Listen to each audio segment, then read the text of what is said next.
안녕하세요. 사연 왔어요 톡톡입니다. 오늘의 이야기 시작하겠습니다. 구독과 좋아요, 알림 설정 꼭 부탁드려요. 우리 가족은 쪽방촌에 살고 있습니다. 흔히 달동네라고도 하지요. 굽이굽이 이어진 길을 지나 숨이 턱까지 차오를 때까지 걷다 보면 한 칸 작은 공간이 나오는데 거기가 제 집입니다. 벌써 수년간 몸 하나 누일 그곳에 의지하며 살았는데 얼마 전 나라에서 재개발을 하겠다며 이곳을 싹 비우라고 하더군요.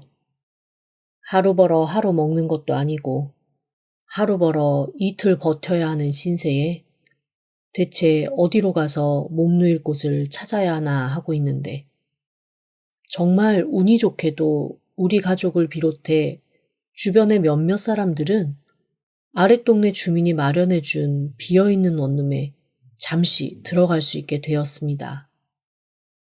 거기도 재개발을 하려고 일단 건물을 비워두었는데 당장 겨울이 오니 저희를 그냥 살게 열어준 거죠. 다만 가스며 전기는 모두 끊겨 있고 물도 일정 시간에만 나오게 되어 있어서 따뜻하고 깨끗하게 살기는 어려운 환경이었지만 적어도 바람이 들어오는 벽과 천장이 아니라 사방이 아늑하게 막힌 공간이 주어졌다는 것만으로도 너무 감사했습니다. 고맙게도 건물 주인이 임시로 전기는 연결을 해주었고 비록 6개월이라는 시한부 기간이었지만 몸 누일 곳을 마련했죠. 남편과 아들은 이마저도 어디냐며 감지덕지했지만 저는 사실 당장 6개월 뒤에 어디로 가야 하나 앞이 막막했습니다. 늙고 병들어서 사실상 일을 전혀 할 수 없는 남편. 그리고 어렸을 때 크게 다쳐 다리 2개가 다 없이 집에서만 생활하는 아들. 그 둘을 먹여 살려야 하는 게 제 책임이고 의무인데 어느 순간 그 모든 게 너무 버거워지더라고요. 젊은 시절에는 젊은 맛에 버티면서 이겨냈지만 세월에 장사 없고 나이 이기는 사람 없다고 제 나이가 50 중반이 넘어가니 이제는 아침에 일어나는 것도 온 힘을 다해 힘을 줘야 가능하곤 합니다. 심성 고운 아들이 그래도 보탬이 되겠다고 봉투도 붙이고 간단한 조립 같은 거 받아다가 앉아서 하는데 그거 다 해봐야 한 달에 5만 원, 6만 원이니 그걸로는 정말 전기세도 감당이 안 되거든요. 그동안은 제가 건물 청소랑 음식점, 설거지 등을 하며 가족들을 먹여 살렸는데 이것도 그나마 작년 겨울에 빙판에서 미끄러져 고관절 수술을 한 다음부터는 영 여의치가 않습니다. 수술비도 여태 갚고 있는 상태인데 돈은 예전보다 훨씬 못 버니 생활은 점점 더 어려워지기만 하는 거죠. 거기에 엎친 데 덮친 격으로 그나마 살던 집까지 비워주고 이렇게 다른 곳으로 쫓겨나와 있으니 매 순간 한숨만 나올 뿐이었습니다. 우리 가족과 함께 원룸 건물로 들어온 사람들은 다 비슷한 처지였습니다. 다 고만고만하게 모여 살던 사람들이 옮겨온 거니까요. 그래서인지 원룸 분위기는 전체적으로 몹시 침울했습니다. 일단 건물 자체도 너무 낡은 데다 다들 시한부 삶을 사는 것이니 당연히 기쁘고 즐거울 일이 없었죠. 그래서 한숨과 우울함이 가득한 곳에서 점점 더 나락으로 떨어지는 것 같은 느낌을 받고 있던 어느 날, 갑자기 저희 앞집에 머물던 한 가족이 바지런히 짐을 챙겨 나가는 겁니다. 어디 가요? 이 겨울에. 대박을 터뜨릴 수 있는 기회가 왔어. 두고 봐요. 내가 인생 역전해서 온다 진짜. 무슨 소리예요? 아이고, 또 어디 이상한 종교 같은 거에 빠진 거 아니야? 철구 아버지 옛날에도 한번 그런 데서 재산 날린 적 있다며. 에이, 재수없게. 그런 거 아니라니까. 두고 봐. 저 조만간 나한테 비법 알려달라고 아주 싹싹 빌게 될 테니까. 앞집 철구 아버지는 가족들을 싹 이끌고 대박을 노린다면서 추운 겨울 어느 날 그 원룸을 나갔습니다. 솔직히 제 코가 석자이기는 했지만 걱정은 되더라고요. 그 가족이 쪽방촌에 들어오게 된 게 사입이 종교에 빠져서 전 재산을 탕진하고 뒤늦게 정신 차리고 온 거였거든요. 한동안 그래서 동네에서 별명도 주교였습니다. 종교에서 빠져나온 후에도 입만 열면 종교적인 얘기를 해대서 사람들이 놀리듯 붙여준 별명이었지요. 어딘가에 잘 빠지는 사람은 그냥 그런 성정을 타고난 모양입니다. 이후에도 철구 아버지는 도박에도 한 번 빠져 그나마 조금 모았던 돈을 죄에다 날려서 쪽방촌을 벗어날 기회를 잃었거든요. 그 옆에 붙어있는 철구 엄마가 진짜 대단하다고 사람들이 수군거렸지만 제가 볼 때는 철구 엄마도 똑같은 사람이긴 해요. 대놓고 종교나 도박에 빠지지 않았을 뿐 늘 핸드폰으로 게임하고 밥은 굶어도 핸드폰은 끊기지 않게 요금을 내야 하는 사람이었거든요. 뭐 일종의 핸드폰 중독인 거죠. 철구 엄마, 철구 아빠라고 부르기는 하지만 그 자식인 철구는 벌써 10년째 자기 부모 앞에 나타난 적이 없습니다. 언젠가 철구 엄마가 체념한 얼굴로 한번 그런 적은 있어요. 어디 멀리 더운 나라로 용접 배워서 떠났다는 얘기를 이제는 연락이 끊긴 친척 통해서 건너 들었다고 말이죠. 자식이 보고 싶을 만도 한데 희한하게 여기 사는 사람들은 그런 욕망을 드러내지 않습니다. 감정조차 사치라고 생각해서인지 아니면 현실이 너무 고돼서 감정이 들어올 틈이 없는 건지는 잘 모르겠어요. 하긴 저조차도 아들이 2다리를 잃고 눈앞에 나타났는데 눈물도 안 났으니까요. 그저 이 말만 속으로 100번, 1000번 반복했습니다. 그렇지 뭐. 내 팔자가 이래야 정상이지. 앞으로 넘어지면 뒷머리가 박살나고 뒤로 넘어져도 코가 깨지는 그래. 그게 내 팔자지. 이게 사람이 고통스러운 삶이 반복이 되면 장단점이 하나씩 발생하는데 장점은 어떤 괴로움이 와도 그러려니 내가 그렇지 뭐 하고 넘어가게 되는 것이고 단점은 삶의 모든 감정에 무뎌진다는 겁니다. 희노애락 애호욕이 사라져서 멍한 상태가 된다고나 할까요? 흥분되는 감정도 잊고 행복한 감정도 잊은 채 그냥 살아 움직이는 육신에 무의미하게 밥을 집어넣고 숨을 쉴 뿐인 거죠. 그래서 아마 생기가 없나 봐요. 철군의 부부는 그나마 그 생기는 가지고 있는 사람들이었지요. 늘 실패하기는 해도 어딘가 빠져들어 태울 열정은 항상 남아 있었으니까요. 한편으로는 그런 게 남아있다는 것 자체가 부러웠습니다. 철군애가 훌쩍 떠난 후 오피스텔은 더 을씨년스러워졌습니다. 따로 샤시 같은 구조물이 없이 밖으로 고스란히 노출된 복도용 오피스텔이라 더 그런 것 같더라고요. 눈이 오면 복도에 소복하게 눈이 쌓이고 날이 추워지면 복도에 쌓인 눈이 고스란히 얼어서 빙판이 되었습니다.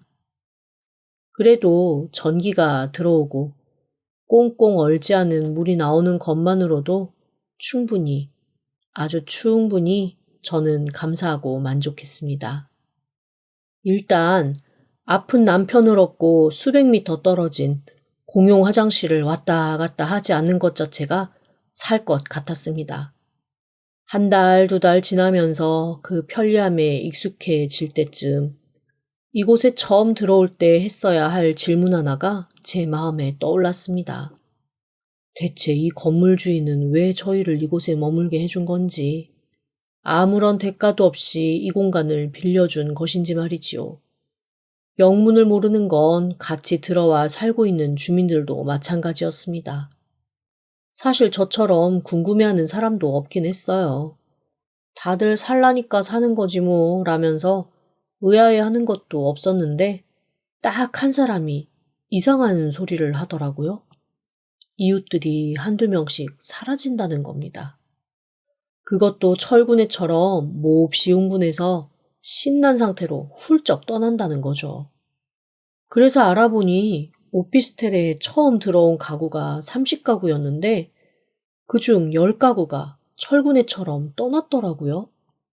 다들 떠나면서 한 말도 비슷했습니다. 큰 거 한탕에서 오겠다고 대박을 칠 거라는 말이었죠.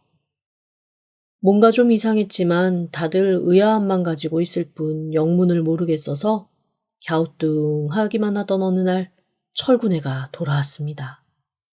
아니 그런데 정말로 신수가 훤해져서 왔더라고요.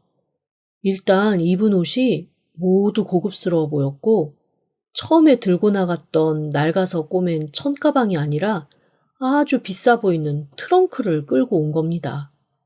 은색으로 번쩍번쩍 빛나는 트렁크는 어두운 데서도 보일 정도로 환했습니다.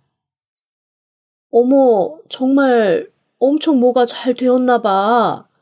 아니, 신수가 훤하다. 내가 그랬지? 아주 대박 쳐서 돌아올 거라고.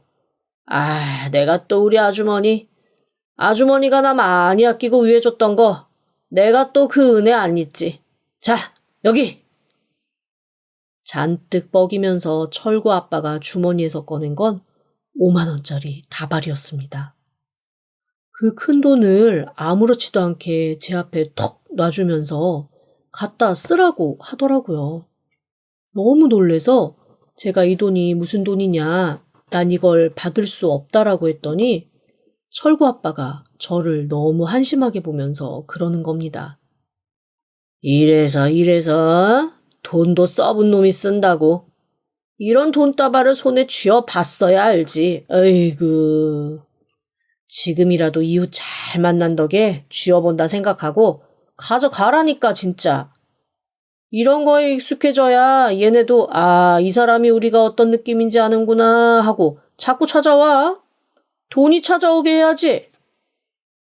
마치 저를 꾸중하듯 혀까지 끌끌 차면서 철구 아빠는 한사코 제 손에 5만 원 다발을 쥐어주었습니다. 뭔가 더 거절하면 안 될 것 같아서 받아가지고 집으로 왔는데 뭔가 찜찜하더라고요. 아니, 고작 한 달 남짓된 시간 동안 이렇게 큰 돈을 막 줄 정도로 살림이 폈다는 건 의심스럽잖아요. 그런데 제 남편은 오히려 담담하게 그러더라고요. 그 양반 또 도박하나 보네. 원래 도박이 그래. 엎치락 뒤치락. 여튼 줬으니까 받아. 돈인데. 하긴 이 돈이면 남편도 좀 편하게 돌볼 수 있고 아들한테도 도움이 될 텐데 굳이 준 걸 안 쓸 이유가 없겠다 싶었습니다. 철군의 씀씀이는 점점 더 커졌습니다. 어느 날은 소고기를 짝으로 사와서 굽더니 온 동네 사람들을 다 모아서 고기를 먹이더라고요.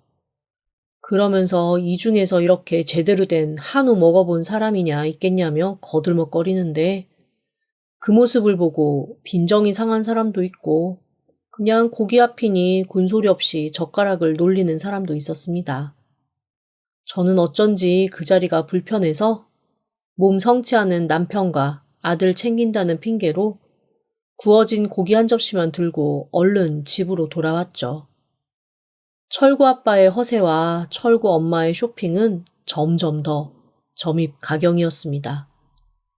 아니, 그 좁은 원룸에 대체 어떻게 설치해서 보겠다고 벽만한 TV를 사고 밍크를 둘러입기 시작하는지 과하다 싶으면서도 이상하더라고요. 그렇게 온 동네 사람들의 의아함을 한 몸에 봤던 어느 날 해가 뉘엿뉘엿 지던 저녁쯤 철구네 집에서 비명과 함께 통곡이 터져 나왔습니다. 복도로 서로 연결되어 있는 구조여서 그 소리가 정말 메아리처럼 온 건물을 뒤덮었지요. 사람들이 웅성거리며 철구네 대문 앞으로 모여들었는데 집안에서 철구 엄마가 대성 통곡을 하며 고래고래 소리를 지르는 게 들렸습니다. 괜찮을 거라며! 다 괜찮을 거라며! 아이고, 철구야. 아이고, 내가 널 죽였다. 내가 널 죽였어. 아이고, 내 새끼 얼마나 무서웠을까. 아이고. 사람들이 웅성거리기 시작했습니다. 뭐요? 철구 죽은겨? 그런가 본데? 아니, 걔 어디 멀리 가서 용접한다 그러지 않았어? 거기서 사고가 났나? 그때였습니다. 잔뜩 취한 철구 아빠가 문을 부술 듯 열고 뛰쳐나와 고래고래 소리를 지르더라고요. 잘못은 자기가 했는데 왜 내 새끼를 건드리냐며 버럭버럭 누군가한테 화를 내더니 푹 고꾸라졌습니다. 처음에는 그냥 취해서 쓰러진 줄 알았는데 어라? 쓰러진 철구 아빠의 몸이 파랗게 변하는 게 보이는 겁니다. 급하게 살펴봤더니 글쎄 숨이 끊어졌더라고요. 순식간에 벌어진 일이었습니다. 경찰과 119가 달려오고 철구 아빠의 시신은 급하게 실려나갔습니다. 나중에 들은 바로는 심장마비라고 하더라고요. 한날에 철구 엄마는 아들의 비보와 남편의 죽음을 다 겪게 된 거였죠. 그냥 뒀다가는 철구 엄마도 큰일 날 것 같다는 생각에 저랑 이웃 몇몇은 장례 치르는 내내 그 옆에서 떠나지 않았고 저는 장례 후에도 계속 철구 엄마를 살폈습니다. 철구 엄마는 넋이 나가서 약간 정신을 놓은 사람 같았습니다. 허공을 멍하게 보다가 혼자 이상한 숫자를 중얼거리기도 했고 사람 이름을 몇 개 말하기도 하다가 혼자 울고 웃고를 반복했지요. 그러던 어느 날 저를 빤히 보더니 이런 말을 하더라고요. 있잖아 언니, 김두영 씨 무덤으로 가면 돼. 거기로 가면 언니 부자로 살 수 있어. 순간 소름이 확 돋았습니다. 그 눈이 너무 퀭하기도 했고 갑자기 누군가의 무덤으로 가라니 무서운 생각이 들더라고요. 제가 그래서 그게 무슨 소리냐, 정신 차려야 한다. 산 사람은 살아야 한다고 했더니 갑자기 눈을 희번덕거리며 달려들어 저를 붙잡고 빠른 소리로 중얼거리기 시작했습니다.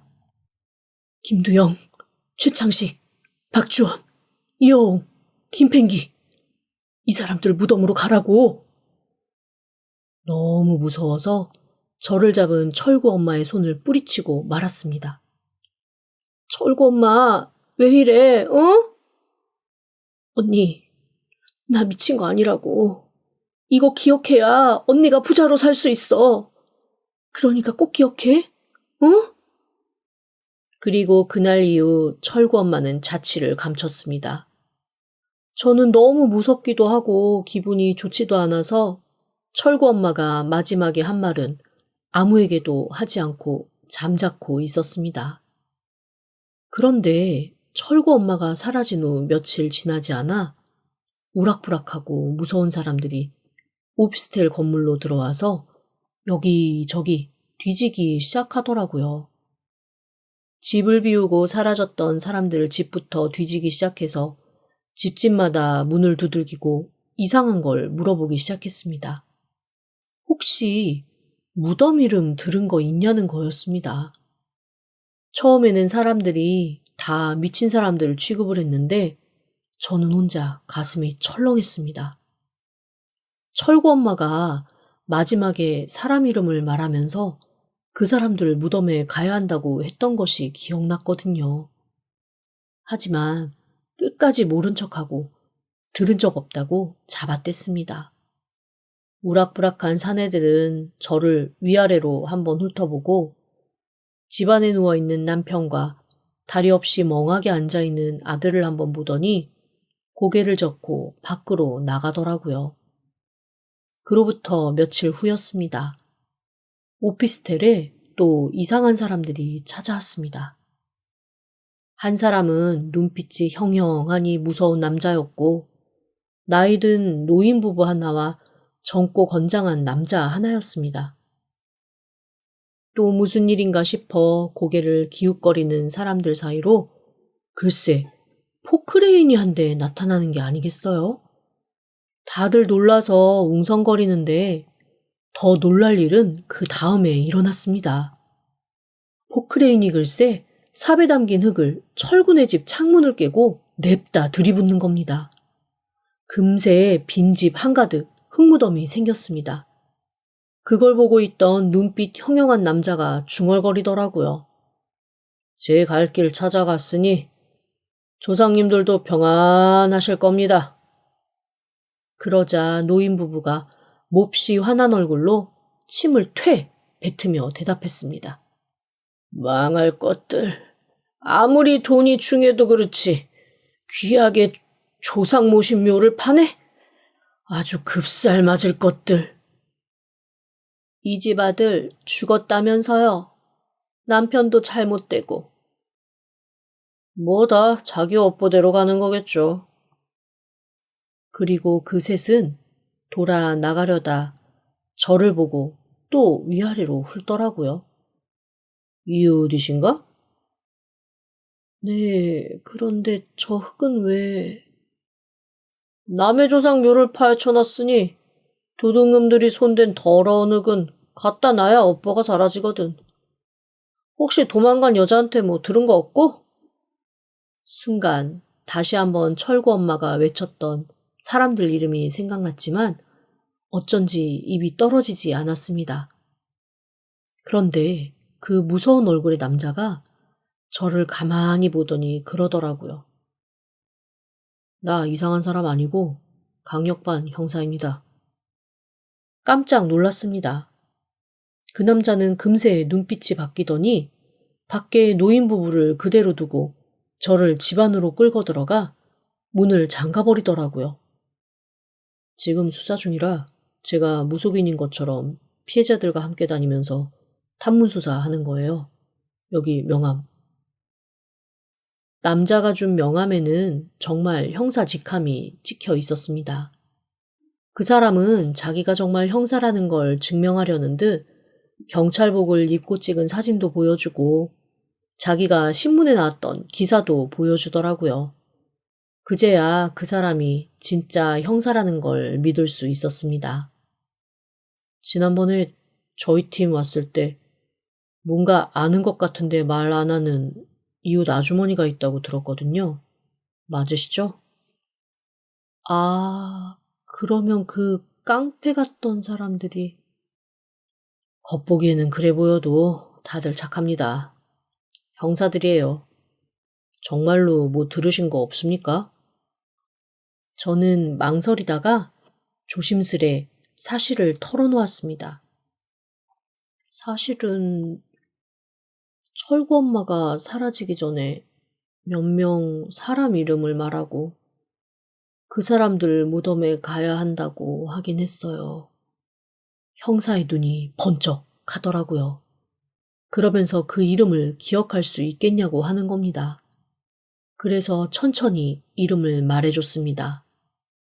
황급히 이름을 받아 적은 형사가 저에게 정말 고맙다면서 나중에 연락하겠다. 그리고 당분간은 절대 집 밖으로 나가지 말라고 하며 뛰어나갔습니다. 그로부터 며칠 후 저는 뉴스를 통해 엄청난 사실을 알게 되었습니다. 글쎄, 제가 말해준 그 죽은 사람의 무덤들이 국내 최대 규모의 보이스피싱 조직들이 돈을 서로 주고받는 장소였던 겁니다. 부잣집 선산에 묻힌 조상묘인데 그런 묘의 경우 공원 묘원처럼 사람들의 왕래가 잦은 것도 아니고 거의 대부분 돈다발을 숨길 수 있는 비석 아래 공간이 있거나 무덤 뒤쪽 땅이 넓거나 했던 거죠. 묘 관리를 하는 척 접근해서 땅을 파서 돈을 묻고 다른 사람이 와서 돈을 파내가는 식으로 거래를 해왔던 거였습니다. 오피스텔에서 사라졌던 사람들은 무덤과 무덤을 오가며 돈을 나르는 운반책을 했더라고요. 철군에 역시 그런 운반책으로 일을 했는데 두 부부가 조금씩 돈을 빼돌렸고 마지막 장소 리스트를 알려주지 않은 채 도망을 와버렸던 겁니다. 피싱 조직에서는 그 리스트를 받으려고 해외에 있는 철구를 괴롭히다 죽음에 이르게 했던 거였지요. 단순히 돈을 나르는 거에서 살인까지 벌였으니 피싱 조직도 몹시 혼란스러웠던 모양입니다. 정리해서 어디로 옮기네 마네 하던 와중에 연락책 하나가 경찰에 덜미를 잡힌 거였습니다. 그 사람을 통해 그동안 자손들이 찾지 않는 무덤을 돈 옮기는 장소로 썼다는 걸 알게 된 거죠. 그리고 그동안 뽑은 수억의 돈이 아직도 여러 무덤가에 흩어져 있다는 사실도 말입니다. 당연히 경찰에서는 그 무덤을 알아내서 돈을 회수해야 했고 그건 피싱 업체도 마찬가지였을 겁니다. 그런데 이미 파낸 돈, 그러니까 운반 장소로 쓰였던 선산 무덤 중 하나의 자손들이 분에 못 이겨 조상묘 흙을 퍼다가 철군의 집에 쏟아부은 거였습니다. 경찰도 피싱 조직도 그리고 타겟이 된 무덤의 후손들까지 눈에 불을 켜고 혈안이 되어 찾던 리스트는 그냥 제 머릿속에 있었던 거죠. 갑자기 너무 소름이 돋았습니다. 그러면서 순간 철구 엄마가 그 이름만 기억하면 큰 부자가 될 거라고 한 말이 생각났습니다. 경찰에서는 그 무덤들에서 회수한 돈이 50억 가까이 된다고 하더라고요. 그러게요. 저 돈을 다 제가 회수했으면 저는 정말 큰 부자가 되었겠더라고요. 하지만 철군의 부부처럼 평생을 쫓겨가며 살았겠지요. 알고 보니 저희가 지낸 오피스텔도 보이스피싱과 연관이 있었습니다. 오피스텔 주인이 운반책을 연결하려고 일부러 없이 사는 저희를 이곳에 모아서 할 법한 사람들을 꼬드겨 내보낸 거였더라고요. 그러니 철구네가 여기 있는 걸 그 사람들이 알았던 거죠. 어쩌면 저희 식구도 그 타겟이 되었을지도 모릅니다. 그런데 몸져 누워있는 남편과 다리가 없는 아들을 보고 저희를 선택하지 않은 거겠죠. 평생 제 짐이라고 생각한 두 사람 덕에 그래도 다들 목숨 보전하고 살고 있나 보다 하던 어느 날 한때의 사람들이 절 찾아왔습니다. 그 사람들 앞에는 우락부락해서 제가 무속인으로 착각했던 그 형사님이 계시더라고요. 그 알려주신 무덤 리스트, 그 리스트 자손들이십니다. 덕분에 조상님 무덤 지킬 수 있었다고 꼭 인사드리고 싶다 하셔서요. 아우, 아니요. 아이고, 무슨 말씀을. 저희는 그 어떤 것보다 조상님 모시는 거 중요하게 생각합니다. 사업도 자손들이 잘 되는 것도 정말 다 조상님 덕이라 생각하는데 무덤이 훼손될 뻔한 거 막아주신 것만으로 정말 가문의 은인이세요. 꼭 보답을 하고 싶습니다.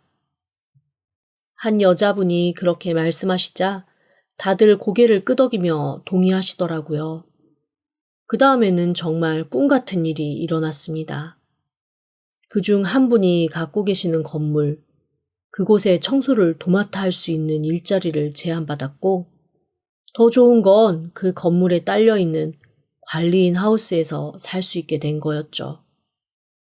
우르르 몰려온 사람 중에 병원을 하고 계시는 분도 있었는데 아들은 그 병원에서 다시 정밀 검사를 받고 의족을 선물 받기로 했습니다. 남편 역시 상세하게 검진받은 후 필요한 치료를 해주신다고 했고요. 이게 꿈인지 생시인지 모르겠더라고요. 제가 얼이 빠져서 서 있자 뒤쪽에 서 계시던 노부부가 걸어나와 제 손을 잡으셨습니다. 가만 보니 철구네 집에 흙을 쏟아놓고 가신 분들이더라고요. 내가 그날 봤어요. 우리가 흙 죄에다 쏟아놓은 날, 복도로 흘러나온 흙 손으로 다 쓸어서 방 안에 넣어주시더라고. 도닥도닥 흙 두들겨 봉봉 만들고 혼자 하시는 말씀 들었어요. 아, 그제야 그날 일이 떠올랐습니다. 사실 그 집에 그렇게 흙이 쌓여 무덤처럼 된 걸 보는데 어쩐지 마음이 안 좋더라고요. 그래서 저도 모르게 흙을 쓸어다 담으면서 흙무덤에 말을 걸었거든요. 누구네 조상이신 줄은 모르겠지만 오랜 휴식 깨워 죄송합니다. 어리석어서 그래요, 인간이. 그래도 어르신께서 한 번만 용서하시고 봐주시고 평안하게 쉬시면서 후손들 복 빌어주세요. 여기에 녹아 계시건 아니시건 그래도 이윽도 없고 오래 계셨을 테니 제가 한번 빌어봅니다. 제가 그 모습을 보고 감동을 많이 받았습니다. 그래서 다른 분들에게 말했어요. 저런 분은 좀 도와주자고. 아이고, 정말 별거 아닌 것을. 저는 그렇게 많은 분들의 도움을 받아 남편과 아들을 데리고 새 공간에서 새 삶을 시작했습니다. 태어나서 처음 번듯한 집에서 살면서 돈도 넉넉하게 벌게 되니 모든 것이 평안한데 딱 하나, 그날 이후 전화벨이 울리면 너무 무섭더라고요. 보이스피싱에 혹시 걸리는 건 아닐까 하는 공포가 생긴 것 같았습니다. 전화가 무서워진 것 그거 하나 빼면 지금 제 인생은 퍽 만족스럽습니다.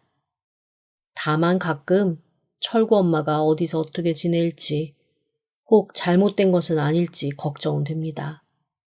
언젠가 저를 찾아오면 꼭 따뜻한 밥은 한 끼 지어 먹이려고 결심하고 있습니다. 사연 왔어요 톡톡. 오늘의 이야기는 여기까지입니다. 다음에도 더 생생하고 재미있는 사연으로 찾아오겠습니다. 들어주셔서 감사합니다.